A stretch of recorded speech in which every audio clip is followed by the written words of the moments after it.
कार्यक्रम आजको आवाजको विशेष श्रृङ्खला लिएर म श्याम तन्डुकार उपस्थित भइसकेको छु।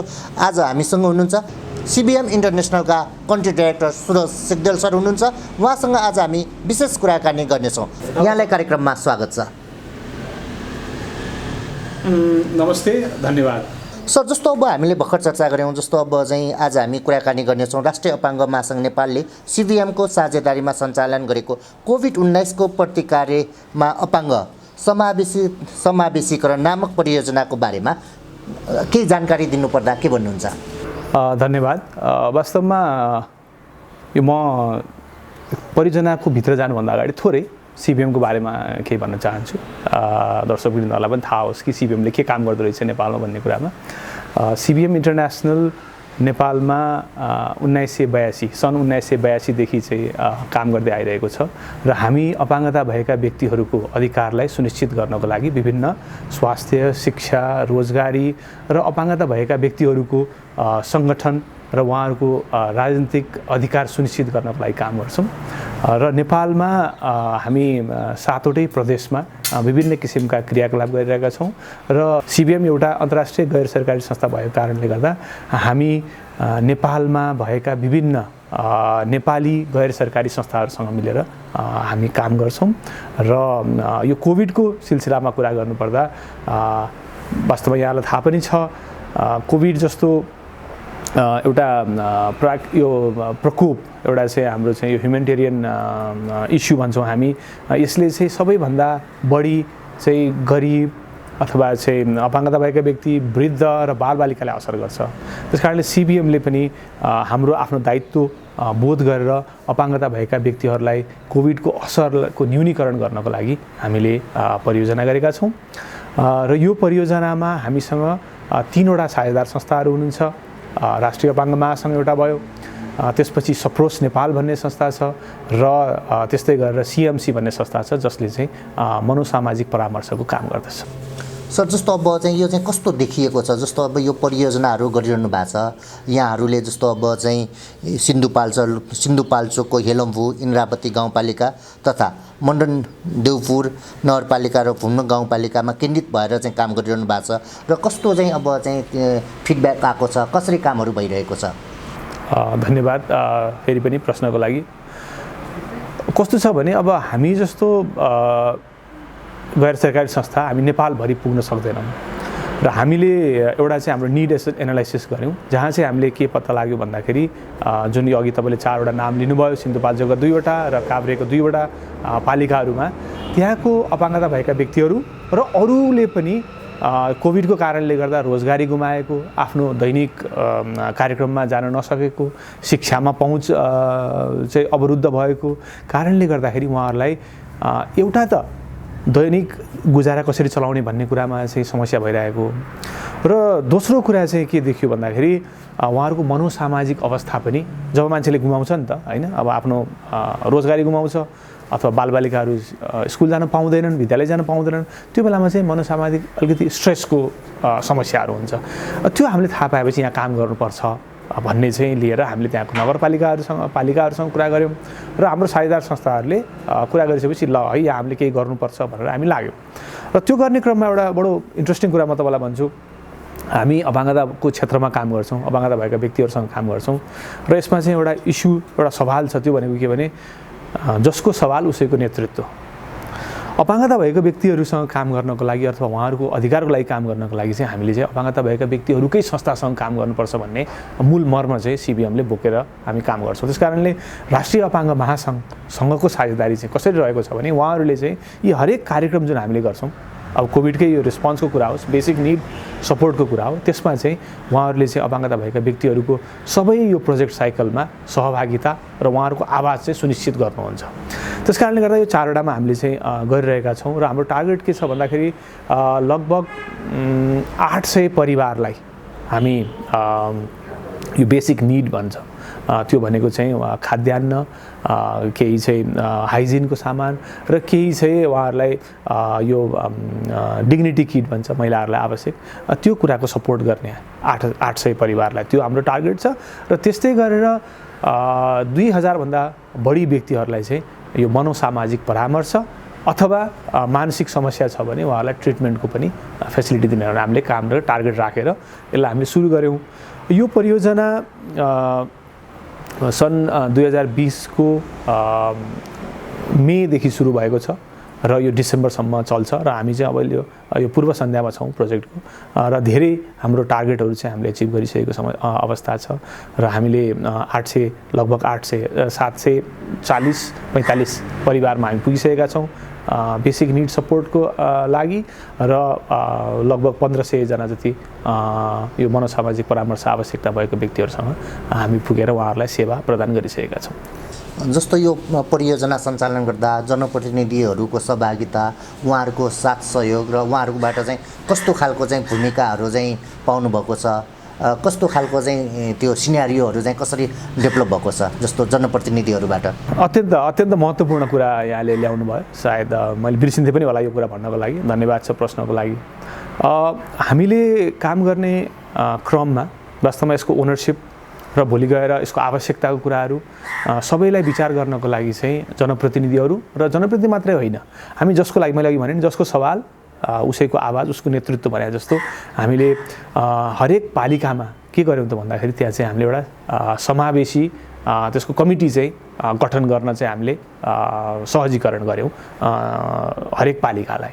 र पालिकाले चाहिँ के गर्छ भन्दाखेरि अपाङ्गता भएका व्यक्ति, एकल महिला, वृद्ध र उहाँहरू सबैको चाहिँ मिश्रण सहितको चाहिँ एउटा चाहिँ समावेशी समूह बनाउँछ र त्यसमा चाहिँ वडा अध्यक्षज्यूहरू, त्यसपछि गएर पालिकाको कुनै ठाउँमा पालिकाको मेयर आफै पनि हुन सक्नुहुन्छ अथवा अध्यक्ष अथवा उपाध्यक्ष अथवा उपमेयर, उहाँहरू बसेर चाहिँ त्यो कमिटी बनाउनुहुन्छ। अनि जब त्यो मान्छेहरू सेलेक्सन गर्ने कसलाई दिने त हो, किनभने क्वेसन आउँछ नि त कसले पाउने कसले नपाउने भन्ने क्वेसन आउँछ। त्यो गर्नको लागि चाहिँ त्यो कमिटीले चाहिँ निर्णय गर्छ कि ओके उहाँहरूलाई चाहिँ अहिले यो आवश्यकता छ, त्यसकारणले यो परियोजनाले चाहिँ सहयोग गर्नुपर्छ भनेको कारणले गर्दा चाहिँ हामीले सबै हाम्रो पालिकामा त्यस्तो खालको समाहित इन्क्लुसिभ कमिटी बनाएर काम गऱ्यौँ। अब यो काम गर्न सजिलो त होइन र यो कन्भिन्स गर्नको लागि, कुरा बुझाउनको लागि त्यो गर्न चाहिँ धेरै समय चाहिँ लाग्यो हामीलाई। वास्तवमा हामीले सोचेको भन्दा 1-1.5 महिना 2 महिना पनि हामी डिले पनि भएका छौँ वास्तवमा यो काम सुरु गर्नको लागि।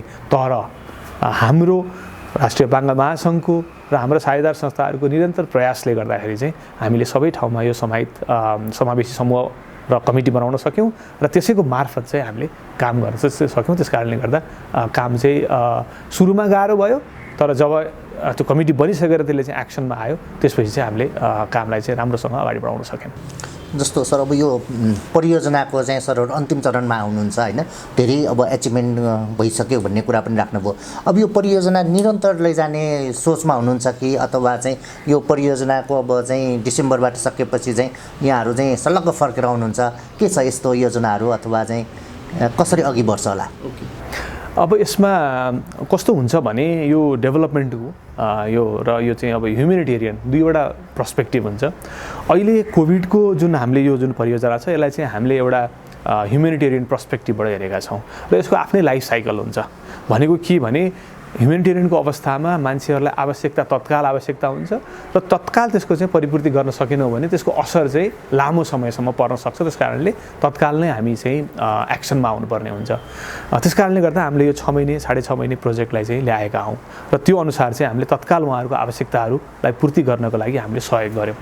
अब लङ टर्ममा जानको लागि चाहिँ त्यो परियोजना त फेज आउट हुनुपर्ने हुन्छ, किनकि ह्युमेनिटेरियन नै परियोजना जान सक्दैन। तर डेभलपमेन्टलको हिसाबमा चाहिँ लङ टर्ममा चाहिँ हामी जान्छौँ। त्यस कारणले हाम्रो कार्यक्रमहरू जुन शिक्षा, स्वास्थ्य, रोजगारी र अपाङ्गता भएका व्यक्तिहरूको अधिकार सुनिश्चित गर्ने जुन कार्यक्रम छ, अघि तपाईँले भन्नुभएको 4वटा पालिकाहरू, सिन्धुपाल्चोकको 2वटा र काभ्रेको 2वटामा पनि हाम्रो अझै 3 वर्षसम्म यो परियोजनाहरू चाहिँ निरन्तर रहिरहन्छ। र त्यस्तै गरेर जुन राष्ट्रिय अपाङ्ग महासङ्घको छ उहाँहरूलाई पनि जोड्नुपर्छ र राष्ट्रिय अपाङ्ग महासङ्घ चाहिँ हाम्रो परियोजनाको मात्रै भन्दा पनि एउटा चाहिँ स्ट्राटेजिक साझेदार संस्था भएको कारणले गर्दा उहाँहरूसँग त हामी अपाङ्गता भएको व्यक्तिहरूको अधिकारको सुनिश्चित गर्नको लागि त हामीसँग विभिन्न परियोजनाहरू छन् र परियोजना बिना पनि उहाँहरूसँग हामी काम गरिरहन्छौँ र यो निरन्तर चलिरहन्छ। सर जस्तो अब CBM इन्टरनेसनलको कुरा गर्दा चाहिँ अब विगत 4 दशकदेखि चाहिँ यहाँहरू काम गरिरहनु भएको छ र अब चाहिँ नेपालको सन्दर्भमा अपाङ्गता भएका व्यक्तिहरूको अवस्था चाहिँ कुन अवस्थामा छ जस्तो लाग्छ र सरकारले चाहिँ अब ती अपाङ्गता भएका मानिसहरूको लागि चाहिँ के कस्तो सुनिश्चित अब चाहिँ जीवन उपयोगीको लागि चाहिँ के कस्ता कामहरू गर्नुपर्छ जस्तो लाग्छ? अब सिबिएमको सुरुवात को बेलामा सिबिएमले फोकस चाहिँ यो आँखा सम्बन्धी स्वास्थ्य र नेपालमा सिबिएम चाहिँ नेपाल सरकारको पहिलो साझेदार मध्येको एक हो जसले चाहिँ नेपालमा हाम्रो आँखा स्वास्थ्यमा चाहिँ काम गर्यो र नेपालले चाहिँ लाहानको आँखा अस्पताल र विराटनगरको अस्पताल चाहिँ बनाउनमा सहयोग गर्यो सिबिएमले। त्यहाँबाट इन्टरनेसनल एक्सपर्टहरू पनि ल्याएर हामीले राख्यौँ र हामीले अहिलेसम्म हेऱ्यो भने लगभग 8 लाख जति व्यक्तिहरूको यो मोतीबिन्दुको क्याट्राक्ट सर्जरीको लागि चाहिँ हामीले सेवा पुर्याइसकेका छौँ। त्यस्तै गरेर हाम्रो कार्यक्रममा चाहिँ कानसँग सम्बन्धित समस्या भएका व्यक्तिहरूलाई पनि अपरेसनदेखि लिएर विभिन्न ट्रिटमेन्टको फेसिलिटीहरू त्यहाँ छ र ग्रेजुअल्ली चाहिँ हामी अब हाम्रो अवधारणाहरू चाहिँ त्यो मेडिकल मोडलबाट चाहिँ हामी चाहिँ राइट बेस्ड मोडलमा हामी आइरहेका छौँ र अहिले चाहिँ आएर कुरा गर्दाखेरि चाहिँ हामी अपाङ्गता भएका व्यक्तिहरूको होलिस्टिक डेभलपमेन्ट मा काम गर्छौँ र यहाँलाई थाहा छँदैछ हाम्रो नेपालले चाहिँ नेपाल सरकारले अन्तर्राष्ट्रिय अपाङ्गता भएका व्यक्तिहरूको महासन्धिमा हामीले चाहिँ कमिटमेन्ट गरेका छौँ। यी सिआरपिडी भन्छ र त्यसको कमिटमेन्टको पुरा गर्नको लागि चाहिँ हामी काम गरिरहेका छौँ है। अब यो गर्ने क्रममा के छ त नेपालमा हाम्रो समस्याहरू के छ त भनेर भन्नुपर्दा अथवा डेभलपमेन्टको प्रोसेसलाई हेऱ्यो भने चाहिँ के देखिन्छ भने अहिले 2 दशकमा जब यो अपाङ्गता भएका व्यक्तिहरू पनि स्वयं सङ्गठित हुन सुरु गरे र आवाज उठाउन सुरु गरे अनि सरकारले पनि अपाङ्गता भएका व्यक्तिहरूलाई चाहिँ यो उहाँहरू चाहिँ अब यो रिस्कमा पर्नुभएको अप्ठ्यारोमा पर्नुभएको पपुलेसन हो सिटिजन हो भनेर चाहिँ यसलाई चाहिँ आह्वान गरिसकेको अवस्था छ र हामीसँग अपाङ्गता भएका व्यक्तिहरूको लागि अधिकार नै सुनिश्चित भइसकेको अवस्था छ। त्यसकारणले गर्दाखेरि धेरै कुराहरू चाहिँ एकदम प्रोग्रेसिभली राम्रोसँग अगाडि बढेको छ त्यो देख्न सक्छौँ हामी। तर त्यति भन्दै गर्दाखेरि अझै पनि हाम्रो देशको अरू डेभलपमेन्टल इन्डेक्स जस्तै अपाङ्गता भएका व्यक्तिहरूलाई पनि धेरै काम गर्न बाँकी छ। जस्तो मानौँ एउटा कुनै गाउँमा मुगुको एउटा जिल्लाको उदाहरण लिउँ, मुगुको एउटा चाहिँ पालिकाको उदाहरण हो। त्यहाँ कुनै अपाङ्गता भएको बालबालिका जन्म लिए भने पहिलो कुरा उसको थाहा पाउने कति चाँडै चाहिँ यो अपाङ्गता भएको भन्ने थाहा पाउने भन्ने कुरा छ त्यो सम्भव छैन। अहिले 4 वर्ष 5 वर्ष 7 वर्षमा बल्ल थाहा हुन्छ कि उसमा के अपाङ्गता थियो। त्यसपछि अब के गर्ने भन्ने कुरा फ्यामिलीलाई थाहा छैन, समुदायलाई थाहा छैन, पालिकालाई थाहा छैन अनि उसले त कुर्दै जान्छ जसले गर्दा चाहिँ उसको शैक्षिक जुन इन्क्लुजन हुनुपर्ने त्यो भइरहेको हुँदैन। त्यसपछि ऊ डिप्राइभ हुँदै गएर पछाडि धकेलिँदै जान्छ र त्यसले गर्दा उसको रोजगारी चाहिँ पनि पाउँदैन। रोजगारी नभएपछि के हुने भयो त भन्दाखेरि उसको अब त्यो गरिबीको चक्र भन्छ कि त्यो चक्रमा फस्न जान्छ कि। त्यस कारणले गर्दाखेरि हामीले यो सबैले तल्लो तहदेखि घरमा चाहिँ व्यक्तिमा जहाँ जन्म लिन्छ र शिक्षामा स्वास्थ्यमा रोजगारीमा यो साइकल जुन चाहिँ यो गरिबीको चक्र क्रिएट गर्ने गरिबी र डिसेबिलिटीको चक्र छ त्यसमा चाहिँ ब्रेक गर्न चाहिँ अझै पनि आवश्यक छ। तर के भने सरकारले गरिरहेको छ, सर्टेन लेभलमा गरिरहेको छ। अब अपाङ्गता भएका व्यक्तिहरूलाई भत्ताको व्यवस्थाहरू गर्ने, शिक्षा स्वास्थ्य रोजगारीमा चाहिँ सर्टेन प्रमोसन एफर्मेटिभ एक्सन भन्छ त्यो गर्ने काम चाहिँ भइरहेको छ। तर पनि अब रिसोर्सहरू अझै पुरा छैन र कति अपाङ्गता भएका व्यक्तिहरू चाहिँ अझै पनि त्यो अधिकार पाउन नसकेर वञ्चित हुनुहुन्छ। त्यो क्षेत्रमा काम गर्नुपर्ने हुन्छ। अब सिबिएमले कसरी गर्छ त भन्दाखेरि सिबिएम त एउटा अन्तर्राष्ट्रिय संस्था हो, हाम्रो पनि रिसोर्स लिमिटेड हुन्छ र हामीले लिमिटेड ठाउँमा मात्रै काम गर्न सक्छौँ। त्यस कारणले हामीले गर्ने भनेको चाहिँ केही नमुनाहरू उदाहरणहरू देखाउन सकिन्छ कि भनेर हामी यहाँको साझेदार संस्थासँग काम गर्छौँ र त्यसलाई चाहिँ हामी सरकारसँग सेयर गर्छौँ अनि सरकारी संयन्त्रबाट चाहिँ त्यसलाई चाहिँ अझै रिप्लिकेट गर्ने, त्यसलाई अझै स्केल गर्ने, ठुलो साइजमा लैजाने कामहरू चाहिँ गर्न चाहिँ बाँकी छ। त्यस कारणले हामी 2 नम्बर प्रदेशमा हेरौँ, कर्णाली प्रदेशमा हेरौँ, 7 सुदूरपश्चिममा हामी हेरौँ, यहाँनिर चाहिँ धेरै कामहरू चाहिँ अझै गर्न चाहिँ बाँकी देखिन्छ। जस्तो अपाङ्गता भएका मानिसहरू पनि अहिले नेपालकै कुरा गर्दा पनि धेरै उदाहरणीय मानिसहरू पनि हामी भेट्छौँ। जस्तो अब चाहिँ कोही अपाङ्गता भएका मानिसहरू अहिले प्रधानाध्यापक भएर पनि कामहरू गरेको हामी पाउँछौँ र अब विभिन्न क्षेत्रमा लागेर चाहिँ अब एउटा चाहिँ समाजसेवी गरेको पनि पाउँछौँ। अब यो हुनको लागि चाहिँ अझ अपाङ्गता भएका घरमा अपाङ्गता भएका आफ्ना छोराछोरी हुन सक्छन्, अब चाहिँ मानिसहरू हुन सक्छन्, ती व्यक्तिहरूको लागि चाहिँ तिनीहरूका अभिभावकहरूको लागि चाहिँ के सन्देश दिन चाहनुहुन्छ? एकदमै पहिलो कुरा त हरेक व्यक्तिको आफ्नो क्षमता हुन्छ र आफ्नो स्किलहरू हुन्छन् र त्यसलाई चाहिँ हामीले निखार्दै जाने र आफ्नो प्रतिभालाई प्रस्फुटन गर्दै जाने हो, अपाङ्गता होस् नहोस्। त्यस कारणले गर्दाखेरि अपाङ्गताको कारणले चाहिँ कोही पनि नरोकिनु होला, कोही पनि नछेकिनु होला। र अपाङ्गता भनेको चाहिँ कस्तो छ भने एउटा इन्ट्रेस्टिङ र हामीलाई चाहिँ WHO ले पनि एउटा यसको चाहिँ बारेमा बोलेको छ र हाम्रो जुन मैले अघि भने CRPD त्यसले पनि बोलेको छ कि अपाङ्गता भनेको चाहिँ मान्छेमा कसैमा शारीरिक केही क्षति भएको हुनसक्छ अथवा मानसिक केही क्षति भएको हुनसक्छ अथवा कुनै क्षति भएको हुनसक्छ, त्यो चाहिँ अपाङ्गता होइन के। अपाङ्गता भनेको चाहिँ के हो भन्दाखेरि मसँग क्षति छ, मेरो कुनै होला शारीरिक मानसिक क्षति होला, तर समाजले अथवा समाजले बनाएको जुन सिस्टम छ त्यो चाहिँ मेरो फेभरमा नहुने भएको कारणले गर्दा मलाई अपाङ्गताको महसुस गराइरहेको छ हैन। जस्तो मानौ तपाईलाई मैले एउटा रुख चढ्न भने, तपाईँ रुख चढ्न नसक्ने हुन सक्नुहुन्छ, त्यसमा चाहिँ हामीले यो सक्दैन भनेर भन्न सकौँला। तर त्यसमा चाहिँ एउटा हामीले सिँढी राखिदियो भने अथवा चाहिँ भर्याङ राखिदियो भने तपाईँ सजिलै चढ्न सक्नुहुन्छ। भनेपछि हाम्रो समाजले के गर्न आवश्यकता छ भन्दाखेरि अपाङ्गता भएका व्यक्तिहरूलाई कसरी चाहिँ उहाँहरूले पनि आफ्नो पूर्ण आफ्नो क्यापेसिटी अनुसार काम गर्न सक्ने बनाइदिनु पर्ने हुन्छ। अब त्यो कहाँबाट सुरु हुन्छ त? घरबाट सुरु हुन्छ। जब परिवारको मान्छेले बुवा आमा दाइ बाबुजू दिदी बहिनी जो पनि हुनुहुन्छ उहाँहरूले पहिला चाहिँ प्रोत्साहन गर्नु पर्यो, अवसर दिनु पर्यो, सहजीकरण गरिदिनु पर्यो। त्यसपछि अपाङ्गता भएको व्यक्तिको चाहिँ उहाँहरूले आफ्नो खोज्दै जानुहुन्छ, स्किल हेर्दै जानुहुन्छ र अगाडि बढ्दै जानुहुन्छ। त्यसपछि समाजले पनि त्यो चाहिँ फेभरेबल सिचुएसन क्रिएट गरिदिनु पर्यो, वेलकमिङ भइदिनु पर्यो। अहिले त के छ भने अहिले त अझै वेलकमिङ भन्दा पनि अझै मान्छे होच्याउने अथवा भनौँ न सक्दैन भनेर चाहिँ निरुत्साहित गर्ने खालको छ। त्यो निरुत्साहितलाई त हामीले कम्प्लिटली इलिमिनेट गर्नुपर्छ र त्यसलाई चाहिँ प्रोत्साहनतिर चाहिँ लैजानुपर्ने हुन्छ। अनि त्यस्तै गरेर चाहिँ अघि मैले भने शिक्षा स्वास्थ्य रोजगारीमा उहाँहरूको जब पहुँच बढ्दै जान्छ त्यसपछि चाहिँ त्यसमा रोक्न त कसैले सक्दैन। हामीले तपाईँलाई अघि भनि पनि हाल्नुभयो, धेरै साथीहरूले PhD गर्नुभएको छ, धेरै साथीहरू चाहिँ बिजनेसमा राम्रो हुनुहुन्छ, सरकारी जागिरमा हुनुहुन्छ, प्रोफेसर हुनुहुन्छ, गायककार हुनुहुन्छ, स्पोर्ट्स एनिथिङ, कुनै पनि इम्पोसिबल भन्ने कुरो केही पनि छैन। सबै कुरा चाहिँ उहाँहरूले गर्न सक्नुहुन्छ र मात्र के हो भने समाजले त्यसलाई रोकिदिनु भएन, त्यसलाई चाहिँ अझै फेभरेबल सिचुएसन चाहिँ ल्याइदिनु पर्यो। त्यो गर्नको लागि चाहिँ सरकारले के गरिदिनु पर्यो त भन्दाखेरि बजेट दिनु पर्यो, पोलिसी बनाइदिनु पर्यो हैन। अनि बल्ल चाहिँ त्यो चाहिँ सबै कुरा साइकल चाहिँ मिल्दै आउँछ। अरु भन्नु सर खास अब के कुराहरु बताउँ? अब ओके, अब र वास्तवमा CBMले को तर्फबाट मेरो एउटा चाहिँ भनाइ के छ भने नेपालमा हामीले हेर्दै जाँदाखेरि अपाङ्गता भएका व्यक्तिहरूको अधिकार सुनिश्चित गर्ने क्रममा अथवा अपाङ्गता भएका व्यक्तिहरूको सङ्गठन हुने क्रममा अथवा अपाङ्गता भएका व्यक्तिहरूले सेवा सुविधा पाउने कुरामा यी सबै कुराहरूमा चाहिँ हाम्रो पोलिसी सिस्टम चाहिँ एकदमै राम्रोसँग अगाडि बढिरहेको छ र कुनै ठाउँमा त हामी नमुना पनि देखाउन सक्ने अवस्थामा हामी पुगेका छौँ। त्यसको लागि चाहिँ हामीले नेपाल सरकार, अपाङ्गता भएका व्यक्तिहरूको समूह, उहाँहरूको संस्थाहरू यो सबैलाई धन्यवाद दिनै पर्ने हुन्छ। र CBMले काम गर्ने भनेको हामीले काम गर्ने होइन, हामीले एउटा चाहिँ यसको लागि चाहिँ होस्टेमा हैसै गर्ने हो। काम भनेको नेपालमै रहेका हाम्रा विभिन्न 11वटा साझेदार संस्थाहरू हुनुहुन्छ, उहाँहरूले काम गर्नुहुन्छ र उहाँहरूको डेडिकेसन, उहाँहरूको त्यो निरन्तर लागिरहने अपाङ्गताको क्षेत्रमा लागिरहने डेडिकेसनको लागि चाहिँ म धेरै धेरै धन्यवाद दिन चाहन्छु।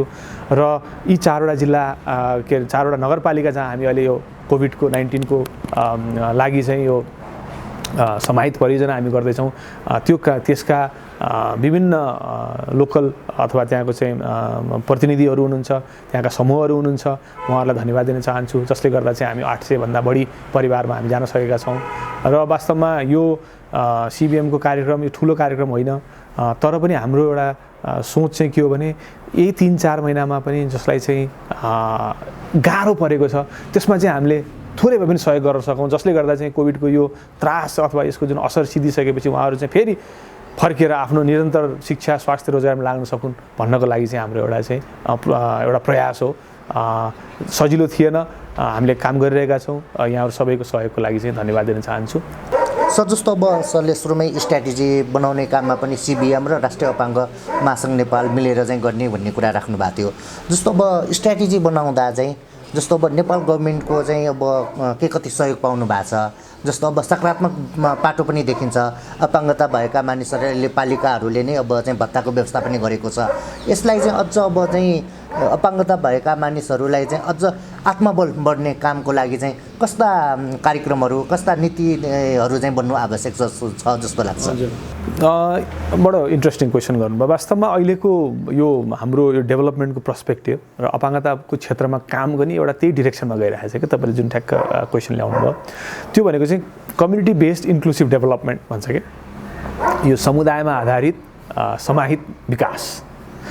अब त्यो भने चाहिँ कस्तो भने कसैले बाहिरबाट ल्याइदिएर यो गर्नु पर्यो त्यो गर्नु पर्यो भनेर गर्ने होइन। मेरो पालिकामा कति अपाङ्गता भएका व्यक्तिहरू छन्, कुन कुन प्रकारका छन्, उनीहरूलाई को अवस्था के छ र कहाँ चाहिँ सरकारले के गर्नुपर्छ भनेर चाहिँ पहिलो जिम्मेवारी चाहिँ लोकल गभर्मेन्ट अथवा भनौँ हामी चाहिँ स्थानीय सरकारको रहन्छ र उसले चाहिँ त्यो लगत लिएर चाहिँ थाहा पाउनुपर्ने हुन्छ कि मेरो पालिकामा बालबालिका, वृद्ध, यो उमेरका अथवा महिला अथवा हाम्रै सरकारले चाहिँ विभिन्न यो अपाङ्गताको परिभाषा गरेको छ, टाइपहरू छन्, यो अनुसार थाहा हुनु पर्यो र त्यो अनुसारको चाहिँ उहाँहरूलाई चाहिँ के गर्नु पर्यो भन्दाखेरि डेभलपमेन्टको प्रोसेसमा ल्याउनु पर्यो।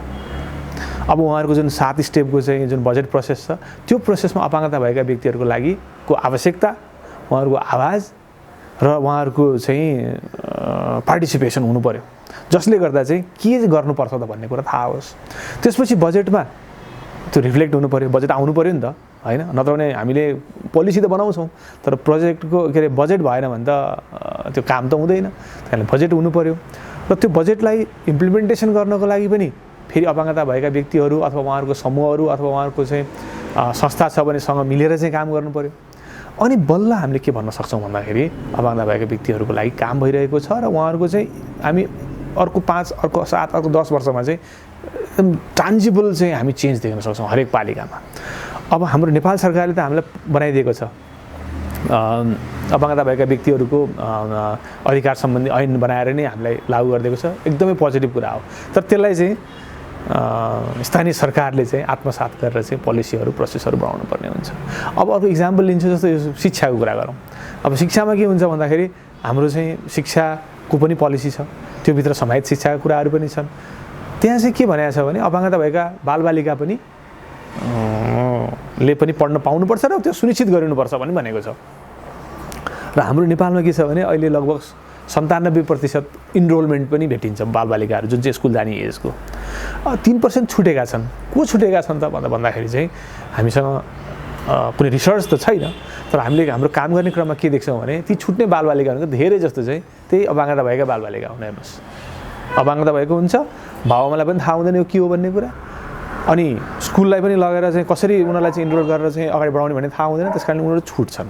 भनिसकेपछि के हुनु पऱ्यो त भन्दाखेरि अब हरेक पालिकाले त्यो बारेमा थाहा हुनु पऱ्यो, त्यो अनुसारको कार्यक्रम बनाउनु पऱ्यो। अनि त्यो कार्यक्रमहरूलाई लागू गरेपछि बल्ल के हुन्छ त भन्दाखेरि त्यो बालबालिकाले त्यो जुन अर्ली इन्फेन्टमै पत्ता लागेर उसको लागि इन्टरभेन्सन हुन्छ, त्यहाँनिर हामीले चाहिँ ब्रेक गर्न सक्यौँ भने उसको सुरुमै उसलाई कुन अपाङ्गता भएको थाहा हुन्छ, त्यो बारेमा हामीले के गर्न सकिन्छ भन्ने कुरा हामी काम गर्न सक्छौँ। शिक्षामा समाहित हुन्छ, शिक्षा राम्रो भएपछि उसको रोजगारीमा बढ्ने भयो, रोजगारी भएपछि उसले कमाउन सुरु गर्ने भयो, एउटा चाहिँ प्रतिष्ठित हुने भयो, अरूलाई नमुना हुने भयो, होइन? अनि उसले आफ्नो जुन गरिबीको चक्र छ त्यसलाई तोड्ने भयो।